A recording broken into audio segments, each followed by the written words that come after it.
आपके पास पवित्र शास्त्र है, पढ़ के देखिए। प्रकाशित वाक्य में यूहन्ना कहता है, मैंने एक भीड़ देखी, उस भीड़ के हाथ में खजूर की डालियां हैं, और वो कहता है इतनी बड़ी भीड़ है वो कि कोई उसको गिन नहीं सकता है।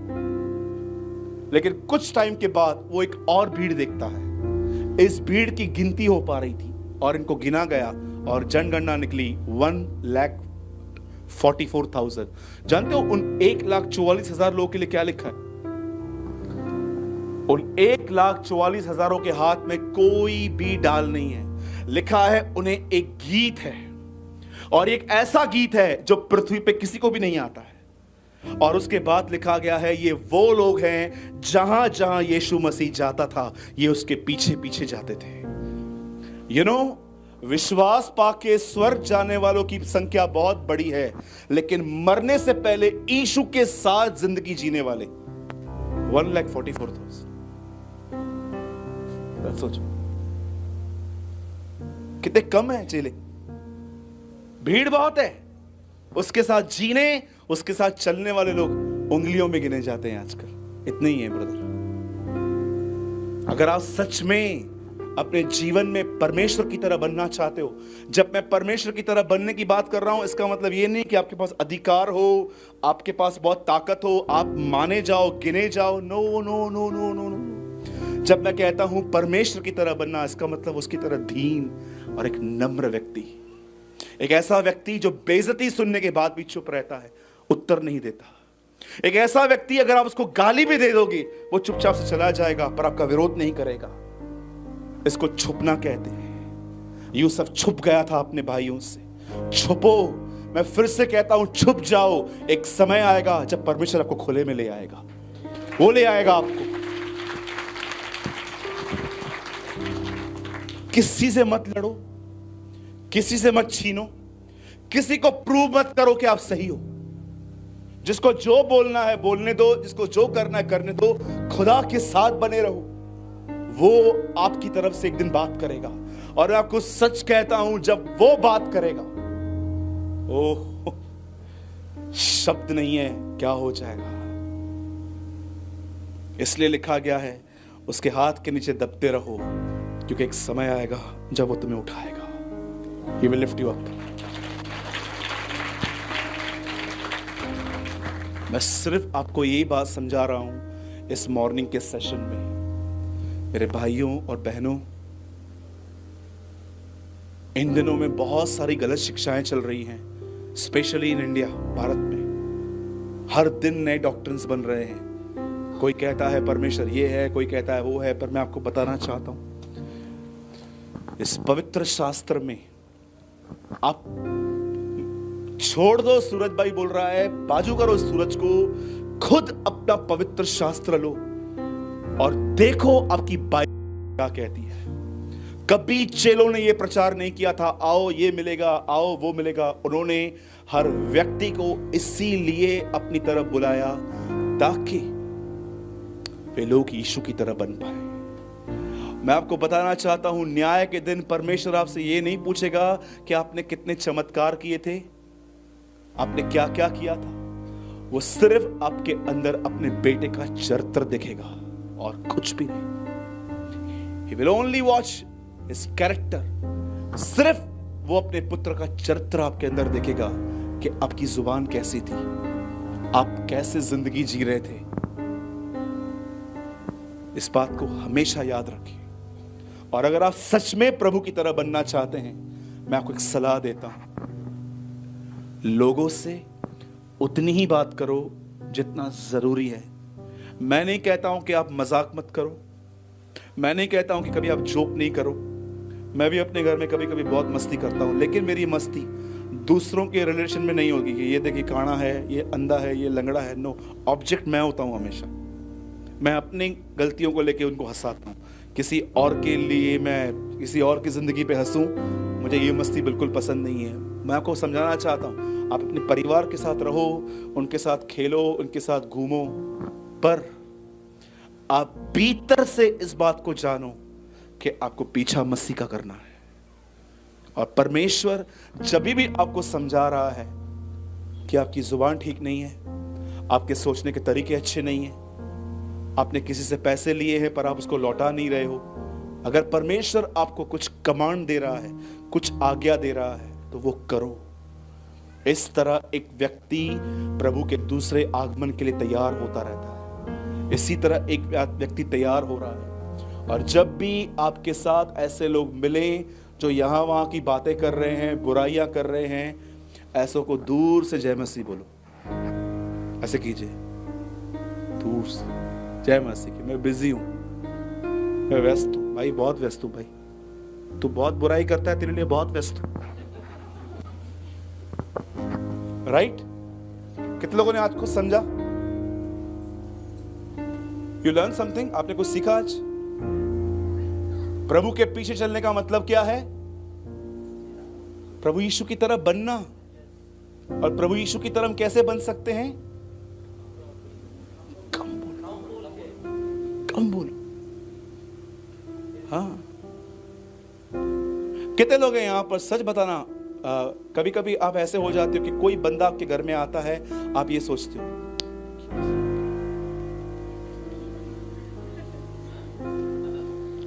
कभी ऐसा हुआ है आपके साथ कि कोई आपके घर में आ गया और आपने अपने सर पे हाथ मारा, ये क्यों आया? क्या प्रॉब्लम है उस बंदे में? आपको भी पता है ये सिर्फ बोलता रहता है, सुनता नहीं। That is her is problem. एक दिन मेरे घर में आया एक व्यक्ति, तो मेरी गलती है ये, मैंने प्रभु से सीखा है ये, अभी मैं नहीं करता हूं। एक अंकल आए, तो मेरी माँ ने कहा अंकल आए हैं। मैंने कहा मैंने नहीं बुलाया, आपने बुलाया, आप देखो। सूरज, बिहेव योरसेल्फ, अभी क्या करना है, चलो बड़ों का आदर करो, ठीक है।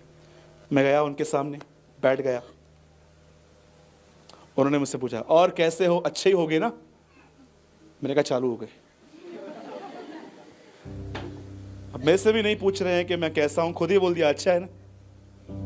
मैंने उस अंकल को एक बात कही, मैंने कहा अंकल, मैं आपके साथ कंफर्टेबल नहीं हो पाता हूं, जानते हो क्यों?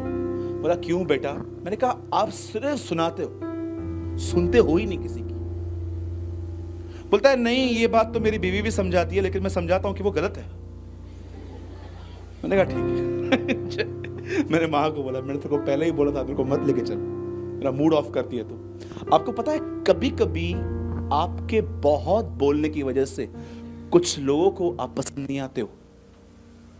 सुन लो ना, पहले क्या लिखा है याकूब में, सुन तो लो।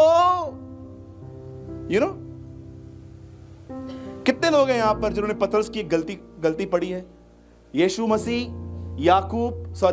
मसीह के सामने पतरस और एलिया और मूसा आए, राइट? पतरस बैठा था, देख रहा था। पतरस बीच में बोलता है तंबू बनाओ, 3 बनाओ, आराम से बैठ के बात करो ना, चाय पानी सब बेचता हूं मैं। जानते हो ऊपर से आवाज क्या आई? इसकी सुनो।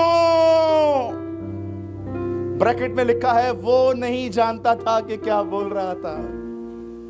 यू नो, कभी कभी परमेश्वर को क्या बोलता है, कम बोल, सुन ज्यादा। सुन तो रही हूं। कितने लोगों ने वचन पढ़ा है? ऊपर से क्या आवाज आई थी?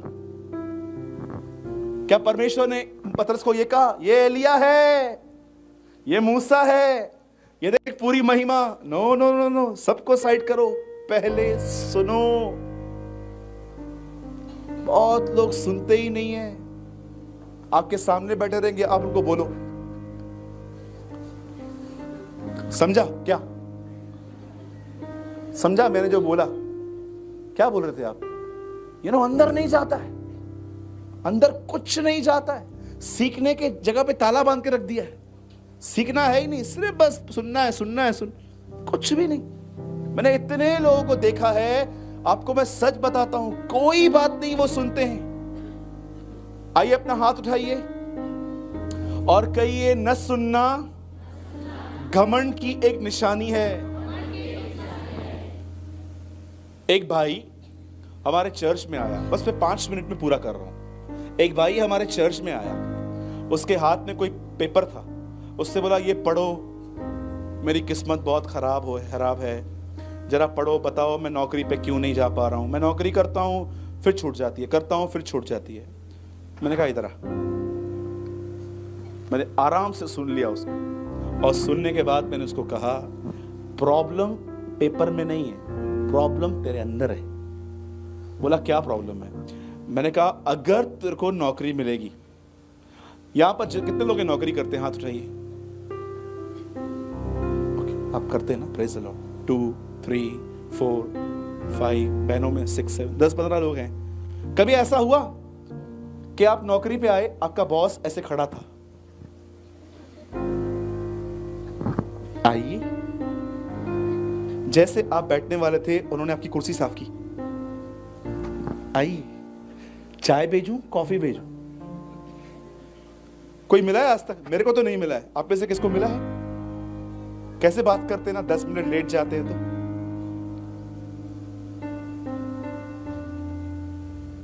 कहां थे? ट्रैफिक में अटक गया था। मैं किधर से आता हूं तेरे को पता है? रोज रोज की नौटंकी। फिर 15 मिनट के बाद आपको कोई काम देंगे, आप लेट कर दो तो आप क्या कर रहे हो? आपका ध्यान कहां है? टोकते रहते हैं ना, हाँ? टोक सुन सुन के एक दिन हम सोचते हैं छोड़ यार ये नौकरी, करनी ही नहीं है। प्रॉब्लम बाहर नहीं है, अंदर है, इनसाइड है। घमंड बर्दाश्त नहीं कर पाता है ये बातें। समझ रहे हो? घर क्यों टूटते हैं आपको पता है? आपके यहां पर बोलते होंगे सास को मदर इन लॉ, हमारे बॉम्बे में बोलते हैं मदर इन लॉ। क्या बोलते? मर्डर इन लॉ, हत्या करने वाली औरत। यू नो, बहुत सारी बहनें हैं, सुन नहीं पाती है, वो बोलती रहेगी। मैं आपको बताता हूं, सुनिए, जब भी लोग आपको उल्टा सीधा बोल रहे हैं ना, एक काम करोगे? 4 लोग यहां बोल रहे हैं, सब करेंगे? आज के बाद लोग आपको बुरा भला कहे ना, जानते क्या करो? उन शब्दों को लो, खुदा को बताओ। That's it. प्रभु मेरे को इसने ऐसा बोला। वो डांट जो आपने खाई थी वो आपके अंदर से गुम हो जाएगी। लेकिन अगर आप प्रभु को बात नहीं करोगे ना, फिर आपको पता है क्या लगेगा? सारा दिन आप सोचते रहोगे, मेरे से बात किया। किचन में खाना भी बनाओगे ना, आप देखो मन ही मन बात करोगे। खाना आए मेरा हस्बैंड रात को, आज बात करूंगी, आज या तो 1 या तो 2 घर, मैं जा रही हूं मां के घर, बच्चा आएगा, चुप कर तू, चुप। आए तेरा बाप, तेरे दोनों को बताती हूँ रात को। आज जो लोग परमेश्वर से बात नहीं करते ना, उनकी हालतें ऐसी हैं, वो खुद से बात करते रहते हैं, खुद से। बी वाइज, बुद्धिमान बनिए। हन्ना जब भी अपनी सौतन से गाली सुनती थी, वो शीलो में खुदा के पास जाती थी और खुदा से बात करती थी, इसीलिए वो बची रही। अरे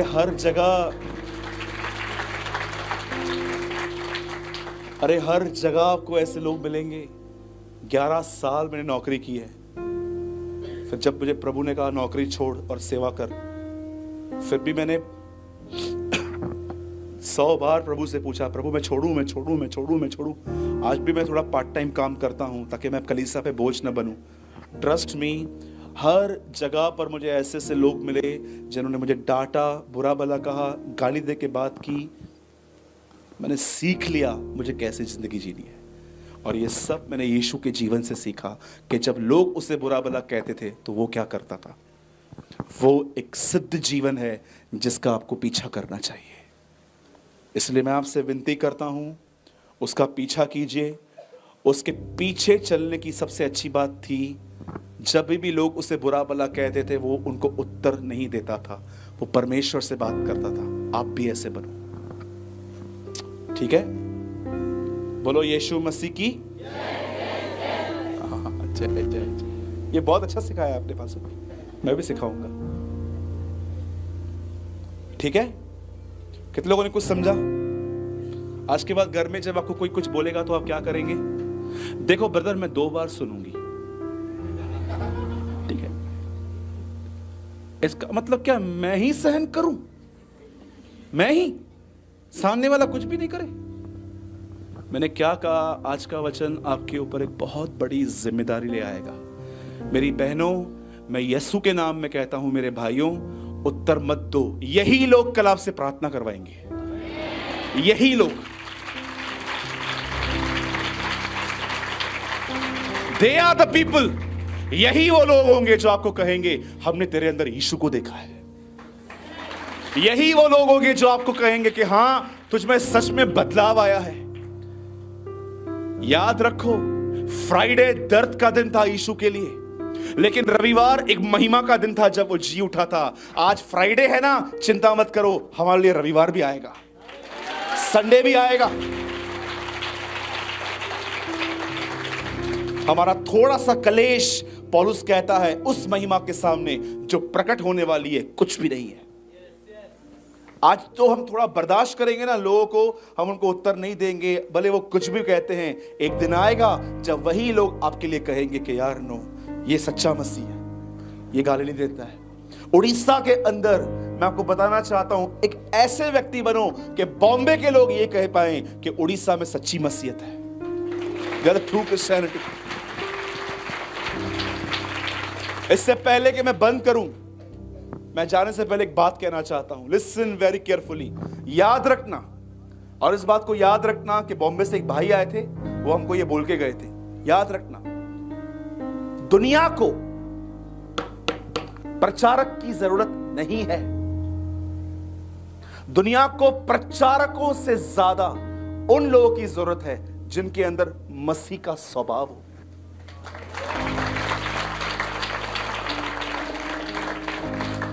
एक प्रचारक बनना बहुत अच्छी बात है, लेकिन प्रचार करने से पहले हमें यह देखना है कि क्या हम खुद उसका पीछा करते हैं।